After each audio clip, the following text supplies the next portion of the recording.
Assalamualaikum warahmatullahi wabarakatuh and a very good morning to my respectful lecturer, Madam Siti Azrina Adenan, and to all of my classmates. So, regarding on the seminar in Management Accounting, MAC651, our group would like to present on the topic Life Cycle Costing. So now, let's get to know our group members. So here, this is my group members. So I will introduce to you guys. The first picture is Anis Shohada binti Zulkifli. The second picture is Amira Shazwani binti Amizal. And third picture is me, Nur Shazwani binti Shamsuddin. So now, before we explain details on the life cycle costing, let's check out to the subtopic that we identified in the life cycle costing. Before we explain details on the life cycle costing, here is the content that we identify in this topic. It consists of 10 subtopics in this life cycle costing. So let's check out for the introductions.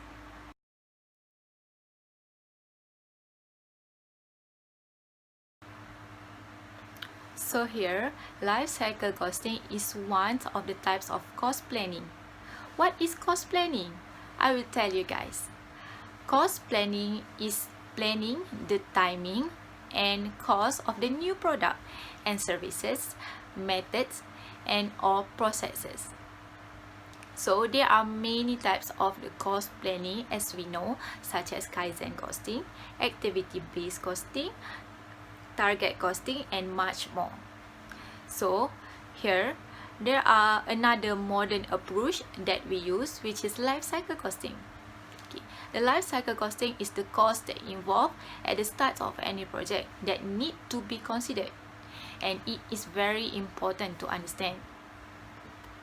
So, the selections of the alternative that have an effect on both spending and the potential cost is important to the economic study.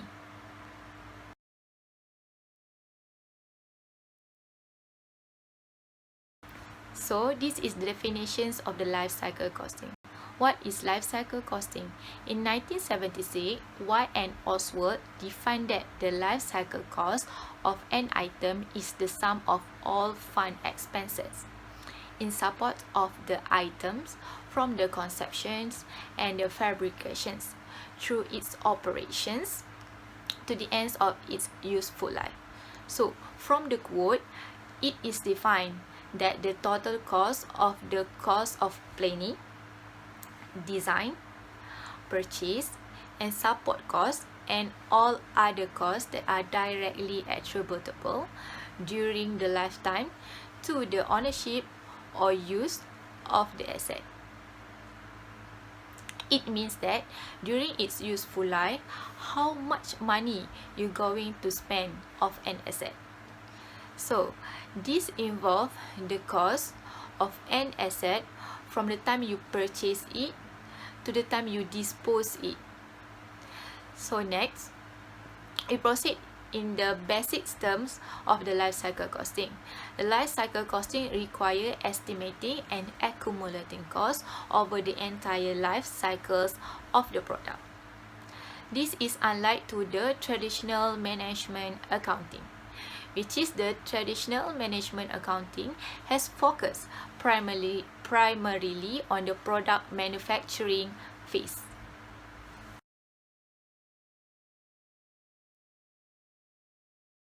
Okay, now I will explain to you the objective of the life cycle costing. First, the management factor that impact the decision at any point of life cycle. As we know, each of stage that incurred in the life cycle costs have different types of costs, such as upstream costs and downstream costs. Second, identify the asset characteristic that greatly impact the cost driver of the life cycle, so that we can handle the asset efficiently. Later on, we will see the example of this objective, which the assets are more efficient. Third, life cycle costing helps to evaluate the decisions of design level by analyzing its economic implications. It will impact on the performance in design stage. Okay, for example, air cooled chiller is cheaper for a building, but expensive to maintain it and have the higher energy costs. Okay, lastly, identifying cash flow conditions for the activity. Next, we move on to the concept of life cycle costing. First, compares the sales and expenses of the product and guarantee that the profitability of the product is measured over its entire life. Second, recognize the area that are most likely to be most successful in cost reductions of efforts in order to consider the cost of impact of designing and delivering the product. Third, basically, the life cycle costing process are involved of first, evaluate the expenses of the asset over its entire life. Second, evaluate the alternative that influence the cost of ownership. Lastly, useful to the low technology problems. For the instance, repair versus replace decision.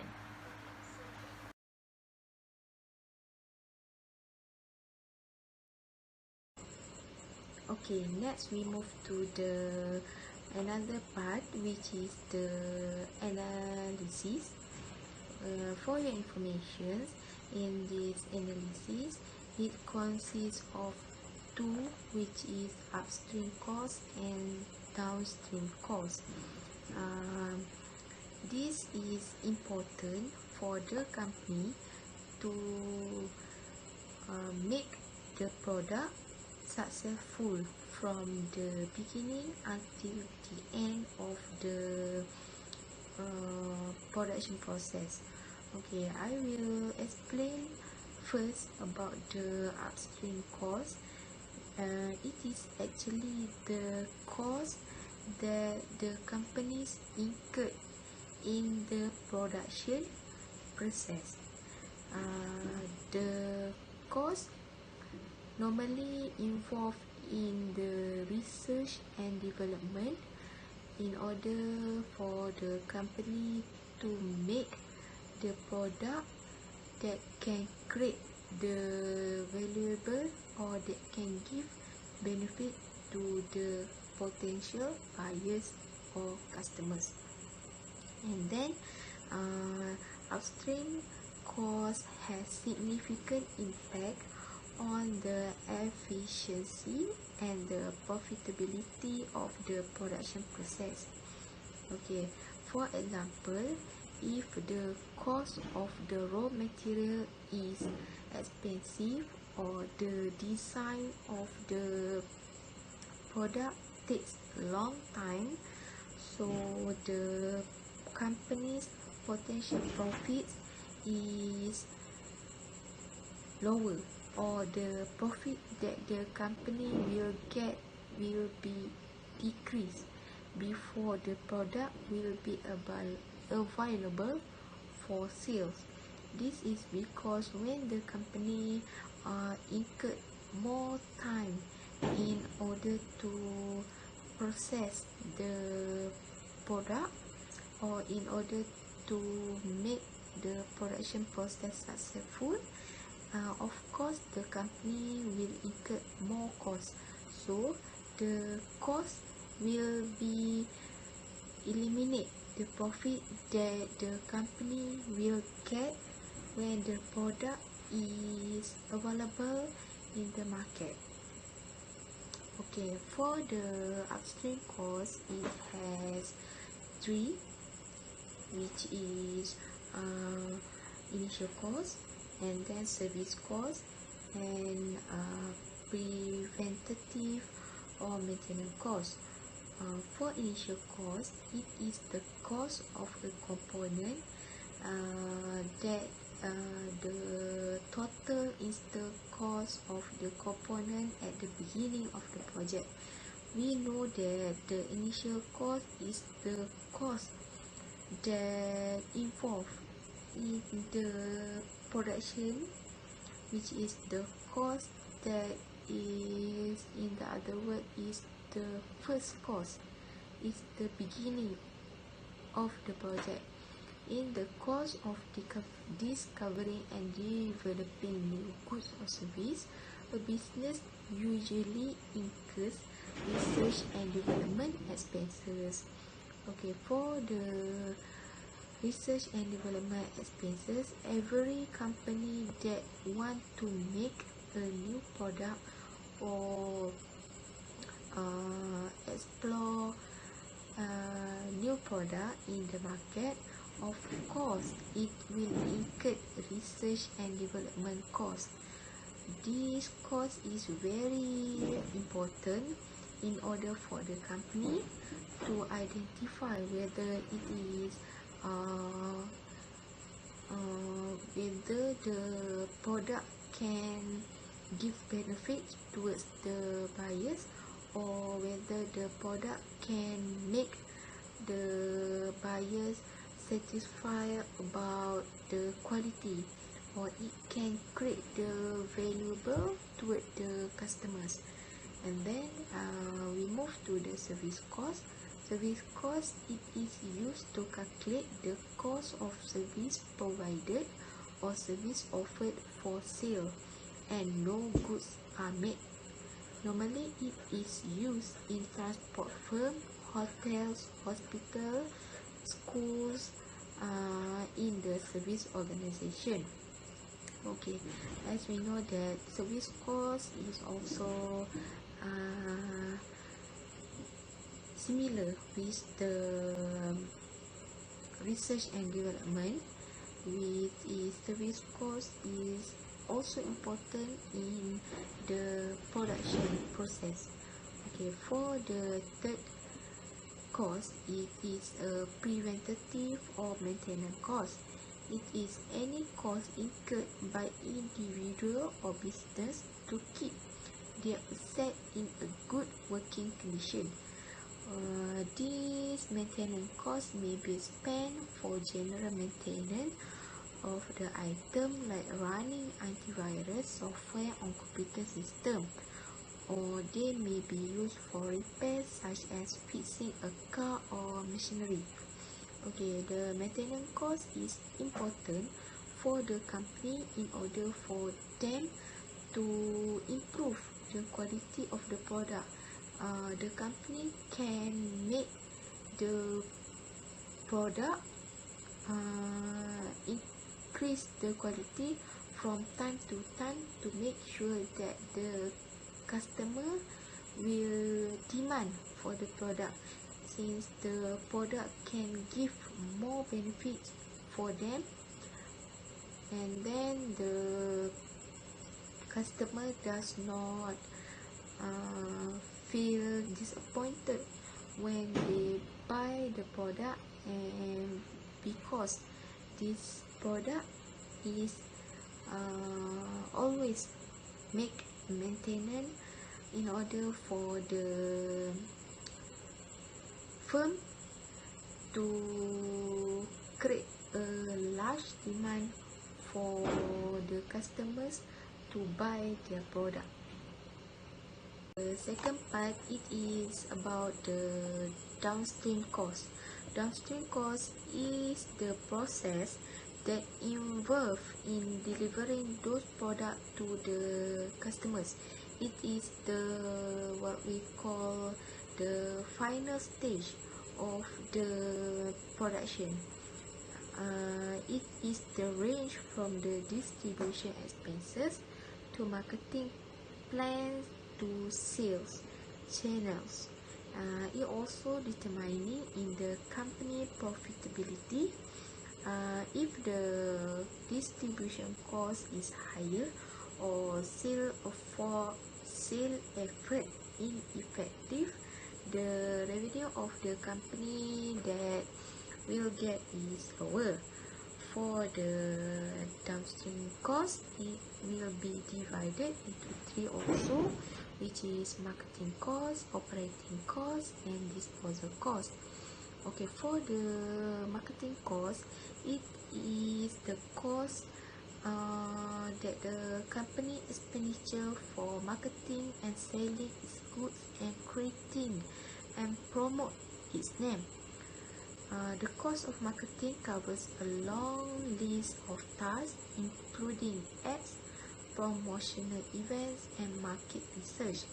Okay, for the marketing cost, it is important. It is very important for the company in order for them to make the product that they produce will be noticed by the customers. So the company should make a marketing cost effectively in order to make the customer know about the benefit of the product and what they can get when they buy the product. So the next is operating cost. Operating cost refers to the expenditure associated on a regular basis with the management and administration of a company. This covers administrative and overhead costs as well as the expenses of the item produced. The example is rent, equipment, and office supplies are the typical operational examples. Okay, then we move to the disposal cost. Disposal cost must be measured by business when the company discovered that the value of the asset has been impaired. Expenses related to the selling of an item, such as license, fees related to the withdrawal of an asset from operation, and the preparation of an asset for sales. The disposal cost, it is actually the last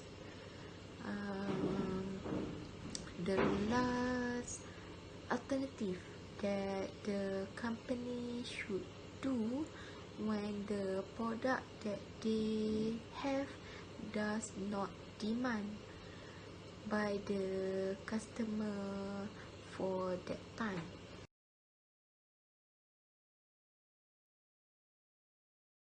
This is the phases that we include in the product life cycle, which is it have 5 phases.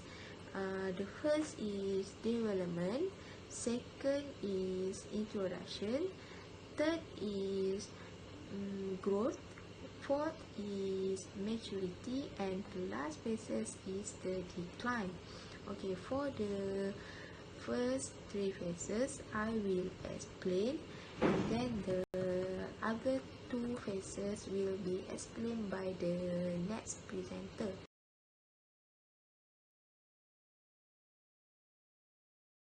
Okay, for the first phases, which is the development phases, in the phase, the research and development costs still ongoing before the product is introduced to the marketplace. As I mentioned before, the research and development cost is very important for the company. In order to make the product, they should make a research and development first. They should know whether the product that they want to produce is suitable for what kind of buyers, what the benefit of buyers can get when they buy the product, and the other else. Okay, next we move to since the product is not yet sold, business spend a lot of money for any cost in without taking in any profits. Okay, this explain about the cost, which is the research and development cost. The company need to use a lot of money because the product does not have yet, and then the company need to incur the cost first, which is the cost will help a lot for the company to produce the product, and then the business are bringing in investors, designing prototype of the product, and the business will check the strategy in launching their product into the market later. Okay, for the other point, it will depend on the complexity of the product. This stage will last long time. Normally, it may be required years, because as you know, the research and development also take time, which the company can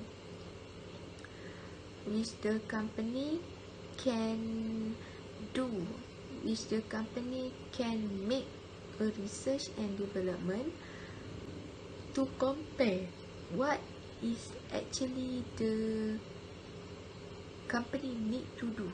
So of course it need more times to. Okay, next we move to the other part, which is the phases. This is the phases that we include in the product life cycle, which is it have 5 phases. The first is development, second is introduction, third is growth, fourth is maturity, and the last phases is the decline. Okay, for the first 3 phases I will explain, and then the other 2 phases will be explained by the next presenter. Okay, for the first phases, which is the development phases, in the phase the research and development cost still ongoing before the product is introduced to the marketplace. As I mentioned before, the research and development cost is very important for the company. In order to make the product, they should make a research and development first. They should know whether the product that they want to produce is suitable for what kind of buyers, what the benefit of buyers can get when they buy the product, and the other else. Okay, next we move to the, since the product is not yet sold, business spend a lot of money for any cost in without taking in any profits. Okay, this explain about the cost, which is the research and development cost.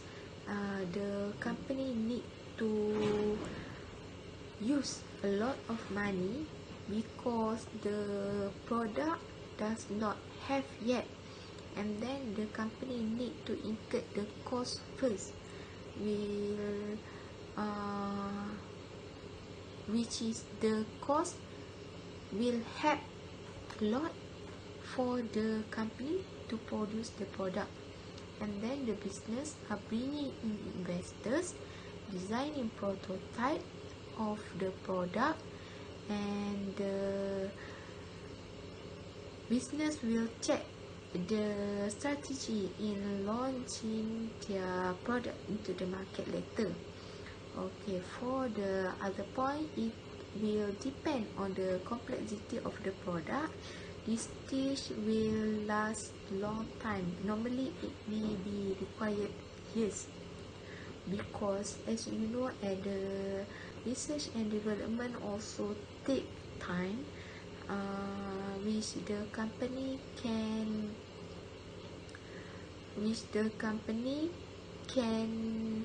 do, which the company can make a research and development to compare what is actually the company need to do.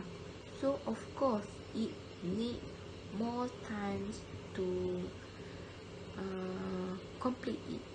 Okay, next, it is difficult for a completely new product because the product is typically not successful as the product available in the market. Okay, this point refers to the what we call as a new product that the company want to produce. Of course, it will take time for the customers to know if the new product that the company make fails.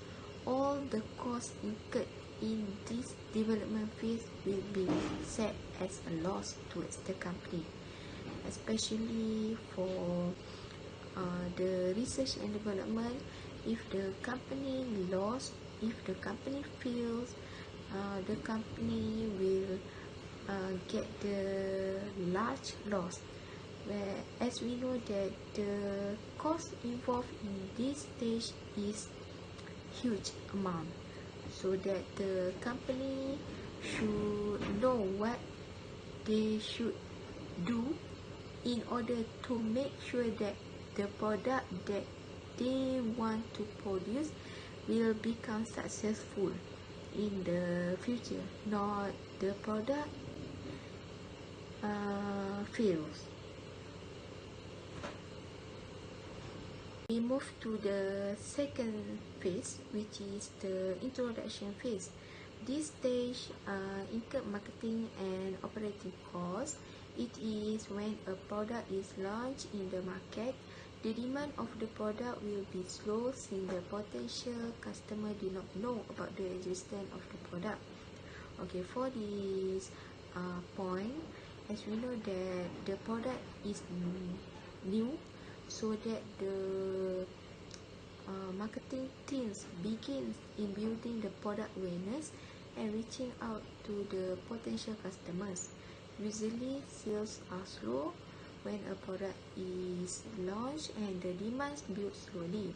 So the marketing team should take the effective alternative, or the marketing team should make the customers know about the existence, which is for example, the marketing teams and operating costs should make ads or make the flyers to distribute to the customers, or they can do the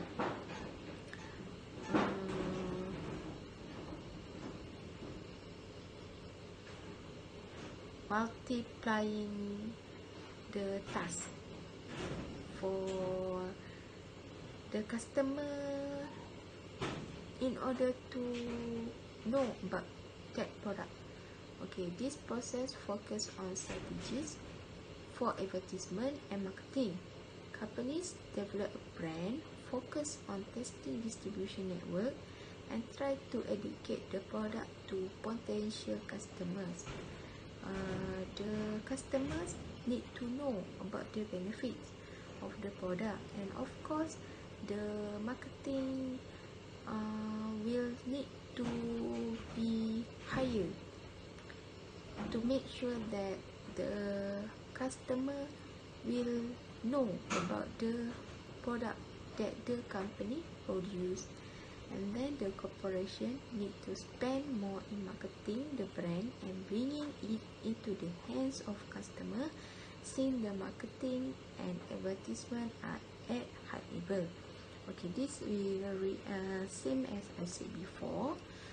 The marketing cost will be higher, and then the marketing team should take the proactive action in order to make the product will known by the customers. Next, we move to the growth phase. In the growth stage, it will incur maintenance cost. Maintenance cost is important for the company to do, since the customer will ask for the better quality or better benefits that they get when they purchase the product. It is actually in these phases, the product has been accepted by the customer, and the companies are striving to increase its market share. And then, of course, in the growth phase, it will have competition among the competitors, and normally the competition will be higher, and the company should make an alternative on what to do to avoid the high competition, and to make sure that the customer will know about the existence of the product that produced by the company, and the quality of the product itself should be different so that the customer will buy from that company. Okay, next we move to the post demands for good and profit are growing, and marketing is target at a large audience. Then when the demand builds up, the product with a bigger market. This is actually when the customer trust. When the customer know about the benefits, it will increase the demand about the product, and then the product will be bigger in the market, and the sales of the company is increased, and the product is begin to make profit. Marketing and promotion will always continue at this phase. Marketing and promotion cannot be stopped. If they stop, the other potential customer will not know about the benefit of the product. Maybe they will buy the product that is have in the other shop, since, as I said before, it has the competition at this stage. Okay, in order to increase the quality of the product, the company should develop new features and improve the styling of the product. Yes, this is very important. In order for the company to increase the quality, they should make the adjustment, or the company should make the alternative in improving all the product from time to time, to make sure that the customer will always satisfied with their product. It will create the loyalty towards the customer, since the customer know about the benefits, and the product that produced will create valuable to the customer, so the customer will be loyal to our brand. Or when the customer will be loyal to our brand, they will tell about this product to their friends, to their relative, or to their office mate. So of course, if the product is good, they will recommend to others, and others might buy from ours, since the feedback from the first customer is good about the product. So in order to make sure that the product is good from time to time, the company itself should make a maintenance cost to increase the trust among the customers. Now let's move on with the maturity phase. During the maturity phase, the targeted customers that begin to buy the product from us already have the product, and they didn't need them, or it will take some time for them to buy the products back. So the demand for the product will be lower compared to the demand that is in the growth stage. The profits will still increase, but it didn't do much as it is in the growth phase. The firm also will decide whether they want to produce the product or they want to stop producing the product. they need to make a decision, since it will incur loss if they continue to produce the product, but there is only small percentage of sales that they can make, and there is a small percentage of people that will buy the product, so it is not worth to continue make the product. If the company persists to continue with the production, they will need to do something new or make something to improvise the product, maybe the quality of or the physical of the product, that will attract more customers to buy the product. The cost includes in this maturity phase is manufacturing and distribution costs. Manufacturing is the cost of making the product, which is to improvise the product, and the distribution cost is the cost to distribute the product to the client, to the potential buyer. Another cost involved in this phase is the product support cost, which is the firm replacement cost for the product in case there is an unexpected damages that might be happen during the delivery of the product to the customers, and the customer might receive the damaged product and they want to make a refund. Customer expect more than just quality of or the physical product. When they buy our product, they expect us to serve more than that. However, during this phase, the competition become more fierce compared to the growth stage, since there are already many competitors produce the same product as us, or might even produce the product that have better quality, or even produce product or even sell the product lower than our price. To keep retaining the customers, the firm needs to consider sell the products at lower price, but don't ever go below the break-even point to avoid them from suffering loss. Okay, next we proceed to the last phase of the life cycle, which is declining phase.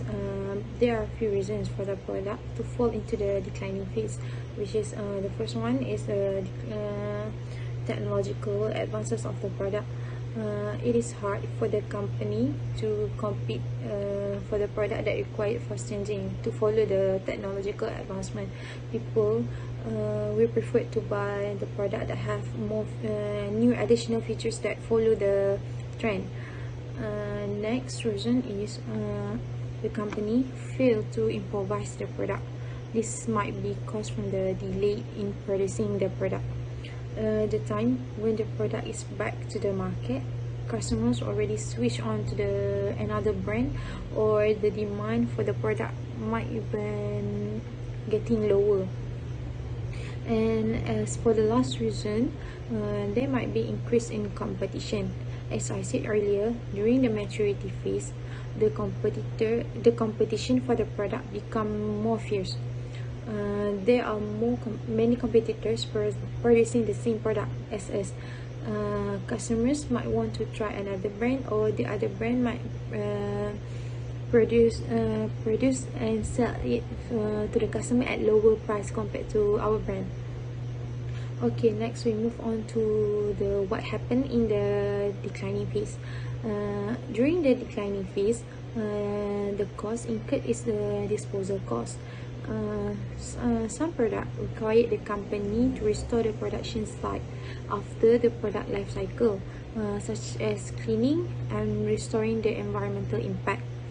The marketing cost in this phase will reduce as the item is phased out. As time goes by, there will be no longer demand for the product, since the customer already moved on to another product. As a result, the organization decide to stop selling the product or services. They will only suffer loss if the company decide to sell the product or delivering the service. why the company can focus on brainstorming to produce the new product, but they still decide to sell the old product that will not bring any sales anymore to the company.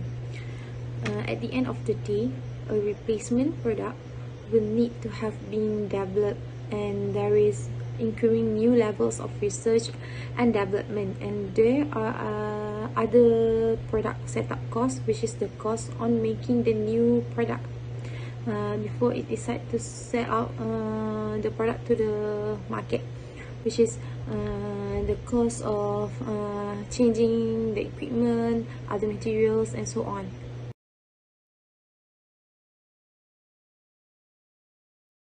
Okay, for the next slide, we move on with the comparison of life cycle costing and traditional costing. First one, life cycle costing takes into consideration all costs, which is including the period expenses that can be related to the product costing. It means that the cost of research and development, marketing costs, and so on will be included in the cost of product. While in the traditional costing, it is only takes into consideration only the cost that concerning the production in the product costing. Traditional costing didn't include the cost of the research and development into the product. They only take consideration the cost of direct materials, indirect materials, direct labor, indirect labors, overhead, and so on. Next, for life cycle costing, it is based on the life cycle reporting. It means that the cost including in the product is the cost that it is accumulated over its entire life cycle. The cost of the product covered not only production costs, but the costs associated with the pre and post production phase. But in the traditional costing, it is based on the periodical reporting. It means that the product's profitability is not assessed over its entire life, rather on the periodic basis. The costs are not accumulated over the entire life cycle. For the third comparison, life cycle costing attach in importance of the cost management from the development phase forward. The life cycle costing on a product trace cost of research and design and development costs and total magnitude of this cost for each individual product. It allows the business to predict the upcoming expenses in order to reduce the chance of going overspending. While in the traditional costing, it attaches importance to the control of the cost only in the production phase, not like life cycle costing, which is include the development phase forward. Well, it will not include the cost of the production in the traditional costing. The business might have chance of overspending when they allocate the cost of the product. The last one is life cycle costing charge the product development and logistics support costs on the product, while traditional costing as the period cost. As I mentioned earlier, life cycle costing record both pre and post production costs, which means that the cost is allocated to each of the product. Using traditional costing, the costs tend to be accumulated according to the function, which is research, design, development, and customer service costs incurred on all products during a period are total and recorded as a period basis rather than allocate it to the individual product.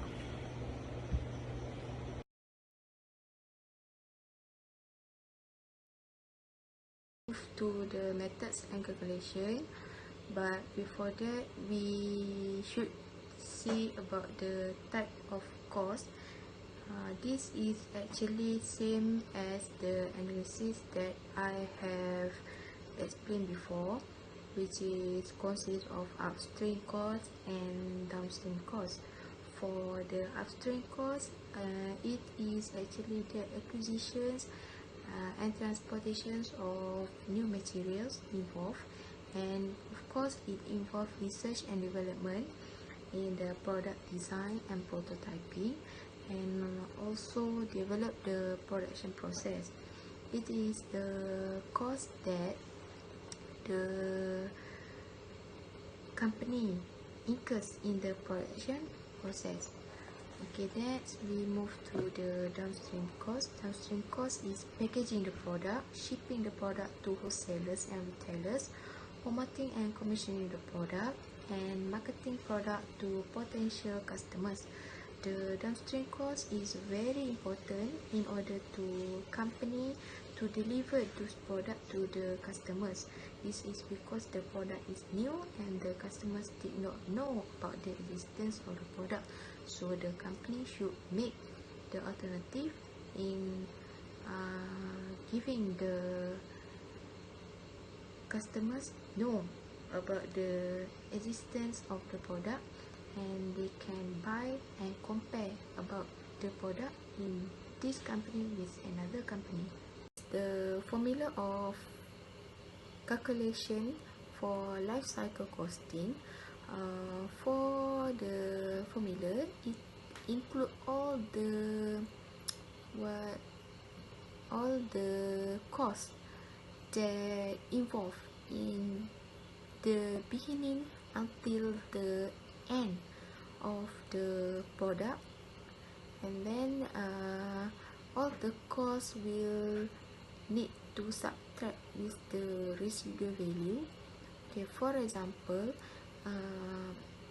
the formula is initial cost plus research and development cost plus marketing cost plus energy and water cost plus total operating, maintenance and repair cost plus total cost minus with the residual value.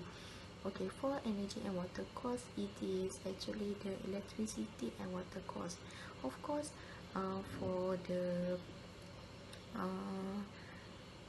production of the product, it will also involve in this cost. Okay, all these costs need be subtotal and minus with residual value in order for us to calculate the life cycle costing. So we need to use this formula. Okay, let us see the example on the illustration 1.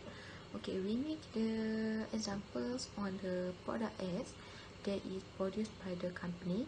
All these costs involved when the company want to produce the product, which is the cost involved is direct materials, of course the raw materials, and the direct labor, of course the labor will incur in the production of the product, and then the research and development, marketing cost, water and electricity, maintenance cost, and also the disposal cost.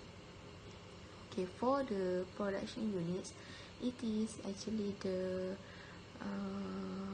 amount 2,000 units, and the number of machine hours, which is 5,000 hours.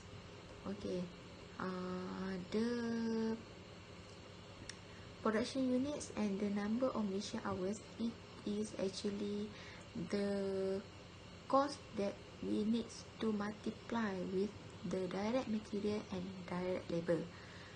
We proceed to the solution for the illustration 1. Okay, for the solution, we make two solution on the life cycle costing and the standard costing. Standard costing is actually same with the traditional costing. Okay, for life cycle costing, it involves all the it involves all the material listed in the illustration 1. As I said before, direct material must be multiplied with the numbers of the production units, and the direct labor must be multiplied with number of machine hours, and then all the costs must be included in order for the company to get total life cycle. For the life cycle costing, the total life cycle cost we will get 1 million. Okay, for the total production unit is 2000. Okay, the total life cycle cost divided by total production unit, we will get 500. 500 is actually the cost of the product.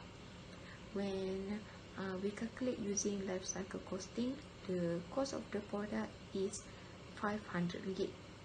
Okay, next we move to the standard costing. Standard costing, it does not include all the costs in the illustration 1, which is it only include the direct materials, direct labor, overhead. Overhead is actually the water and electricity cost plus the maintenance cost. These two costs will be divided by the total production unit. That's why the overhead cost we will get 67.5 ringgit. Okay, when add the direct material, direct labor and overhead, the cost per unit of the product we will produce is 332 ringgit 50 cents, and as usual the total unit produced is 2000, and the cost production unit multiply with the total unit produced, we will get the total cost to produce the product X is 665,000. Okay, the total cost between the standard cost and life cycle costing is little bit different, since the life cycle costing we will get 1 million. For the standard costing we only get 665,000, so the amount is different, right? Okay, the comparison between these two costing. Okay, for the life cycle costing, the cost per unit is higher, which is 500 ringgit for the product X. Okay, while for the standard costing, the cost per unit for product X is only 332 ringgit 50 cents. It is more cheap compared to the life cycle costing, and of course the company will save more, and the company can sell their product at a reasonable price, because the cost is not too high, and the company can sell the product with the price not too high also. Based on the previous presenter has said, I will show you guys about the gross margin per unit based on the life cycle costing and the standard costing. Okay, so from the illustration 1 and the solutions, the unit cost in the life cycle costing is 500, and standard costing is 332 ringgit and 50 cent. Then the gross margin should for the life cycle costing is 100, compared to the standard costing is 267 and 50 cent. Then the markup of the life cycle costing is by 20%, compared to the standard costing, which is 80.48%. Okay, so if we implement the standard costing, it is much higher than the life cycle costing. So do you want to know why? Okay, I will tell you. This is due to a few costs that we excluded in the standard costing, such as research and development, maintaining costs, and marketing costs. Okay, regarding on the issues, I will explain to you guys about the applications of the life cycle costing in the construction industry, which is in Yogyakarta, Indonesia. Okay, so from this research was done by Grace Priscilla Kamagi. Okay, so the life cycle costing was implemented at the mixed office and residential building at Manado in Indonesia. Okay, so the cost planning was applied for 20 years for the mixed office and residential building. So there is the use formula that they use, which is life cycle costing equal to the initial cost plus cost of care and use of replacement. So the initial cost is the cost of the constructions preparations and also the executions of the building. So second, which is the cost of usage, is the cost that incurred during the building's operations and the maintenance. Lastly, which is the replacement cost, which is called maintenance cost and the replacement cost of building constituents component over the lives of buildings construction. So this is the examples of the calculations of the life cycle costing in the job checkup. Okay, from this case, they have the capital construction cost, which is 5.7 million rupiah, cost of maintenance of the wall, which is 7.2 million rupiah, cost for the floor maintenance, which is 1 million rupiah, and then they have the cost of the roof maintenance, which is 4.1 million rupiah, and also the cost of the mansling, which is 5.4 million rupiah. So then we total up the all of the costs, then we get the 1.7 million rupiah. So this is the example, is based on the mixed office and also the residential building that I mentioned it earlier. Okay, now let us move on with the illustration 2, which is comparing between the two products. Here we have Pump A and Pump B. The purchase price for Pump A is 6,000 ringgit. The useful life is 12 years. The installation cost is 1,000 ringgit. The maintenance cost is 700 ringgit. Energy power cost is 4,500 ringgit. Repair cost and disposal cost is 250 and 200 ringgit. For Pump B, the purchase price is 8,000 ringgit, which is slightly higher than the price of Pump A. The useful life is the same as Pump A, which is 12 years. The installation cost is 1,000 ringgit, same as Pump A. The maintenance cost is 600 ringgit, slightly lower than the Pump A. For energy power, it's also quite slightly lower, which is 3,500 ringgit for Pump B. The repair cost and disposal or removal cost is the same with the Pump B, which is 250 ringgit and 200 ringgit. Okay, for the solution for Pump A and Pump B, this is the total cost production for Pump A and Pump B. For Pump A, the total is 72,600 ringgit, and for Pump B is 61,400 ringgit. As you can see, the maintenance, energy power, repair cost is timed by 12 years, which is the entire of the useful life of the product. Okay, for the conclusion, as we can see earlier, the total production cost for Pump B is slightly lower compared to the total production cost in Pump A, which is for Pump B is 61,400 ringgit. So based on the solution that we calculated earlier, we should choose Pump B, even though Pump A has a lower purchase price, but Pump B has the lower operating cost over its useful life. So there are less expenses required in maintaining and operating the Pump B. Now, I will show to you guys the YouTube video regarding on this topic. But before that, I will tell a few things about the author. So, this video was made by Environmental Finance Center at UNC. Okay.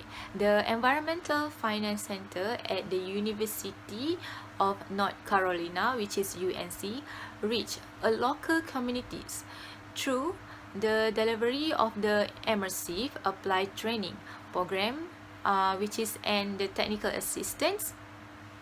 And one of the key functions of the EFC at the UNC is to improve the capacity of other organizations to resolve the financial dimensions of the environmental conservation and the provisions of the service. So now I will tell you about the video. When making the purchase for your drinking water system, it can seem easiest to go with the cheapest options.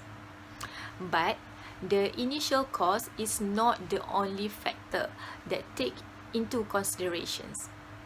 Life cycle costs consider the initial cost as well as the cost installations, management, repairs, removals, and more in order to give more accurate depreciations of how much you will pay long term. So let's see to the YouTube videos. Here's an example. Let's imagine you're buying a new pump.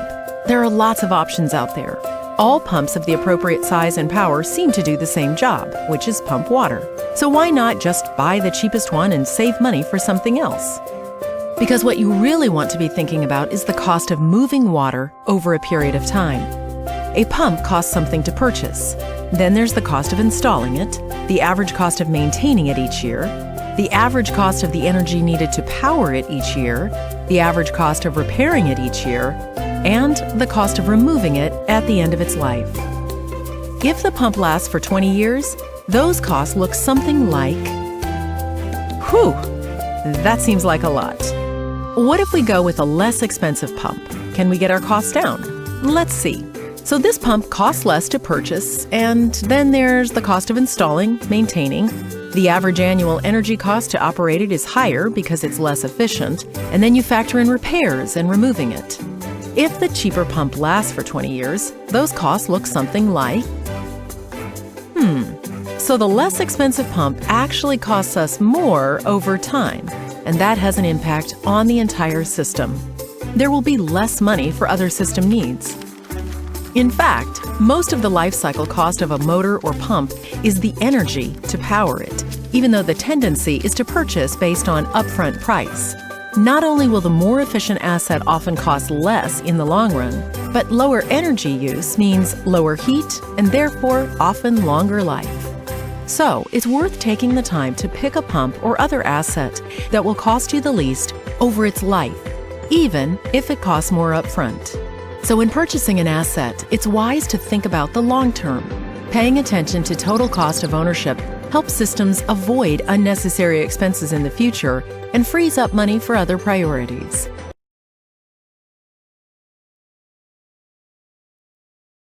Okay, we'll move on with the benefits and the limitations of life cycle costing. For the benefits, the first one is all costs, which is production and non-production costs, will be traced to the individual products over their complete life cycles, which is their useful life. As I said earlier, the cost of the product in life cycle costing include all costs which are research, design, development, and customer services. The individual product profitability can be more accurately measured. It is also can reduce the chance for the business in going overspending the budget. And the second one, life cycle costing will enable the company to select the most profitable product to be made. It will help to maximize the shareholder wealth as well as the management performance. It is also enables comparison from one product to another product. The comparison annual profit is not enough, since it ignores the research and development costs as well as the contingent costs that will incur after the product life cycle.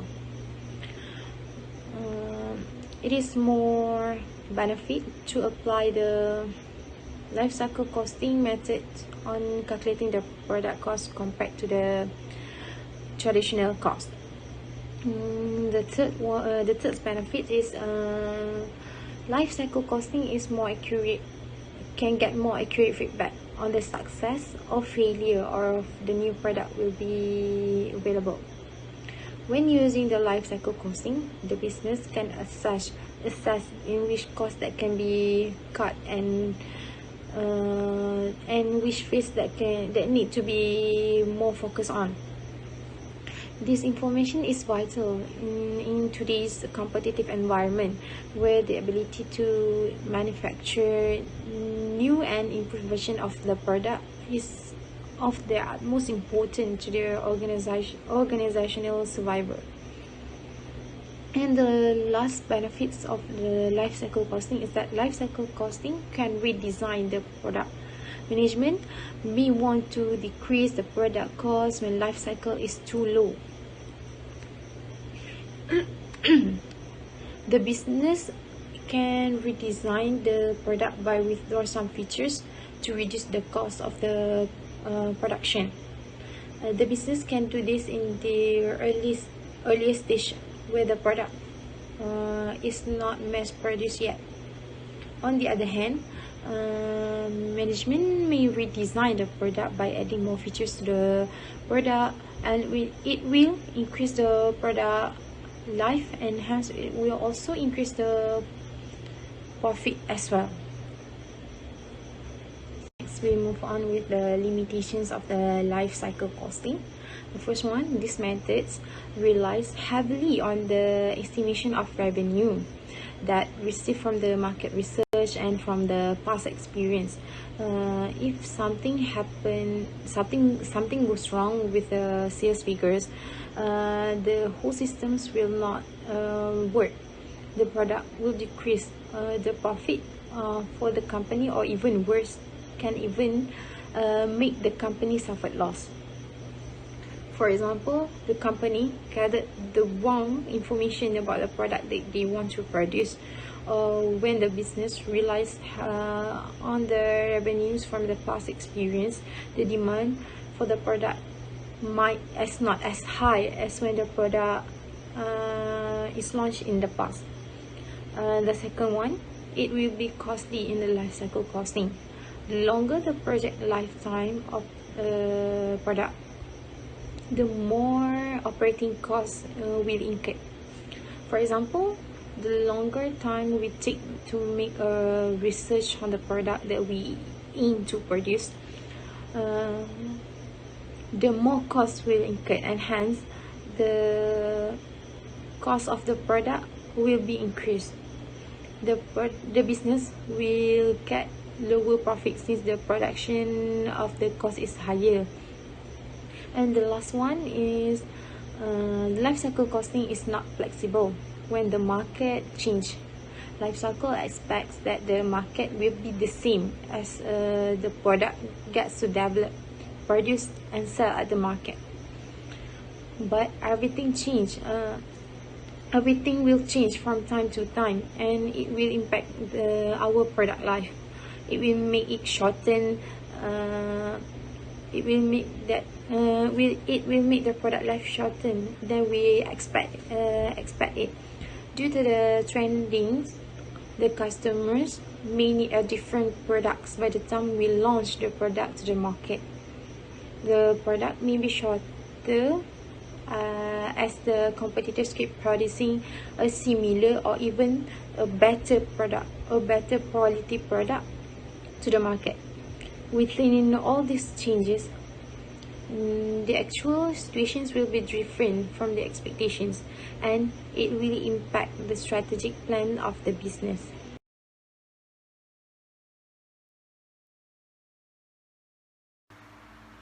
Okay, so from the benefits and the limitations before, the life cycle costing has a few of implications. Okay, so the implications that can be identified consist of these three things, which is pricing, the performance management, and also lastly is the decision making. Okay, so for pricing, it is to maintain the market shares of the product move from one point its life cycle to the next point. So a changing in pricing strategy must be appropriate. So for example, when a product reach its maturity stage, the price may be reduced. So other than that, as we compared before, between the life cycle costing and also the standard costings, the unit cost may be different due to the excluded or some costs such as research and development, maintenance costs, and marketing costs. So in the performance management, as a product move from one step of its life cycle, it may change the economic productions. So the management should identify that the performance increase or decline that can be correlated with life cycle changes and should thus be expected. Okay, so we proceed to the third point, which is in decision making. The awareness of the life cycle costing that also help by making the decisions on making the new investment in the product or removing the product from the market, as well as to assist the management with the price decision.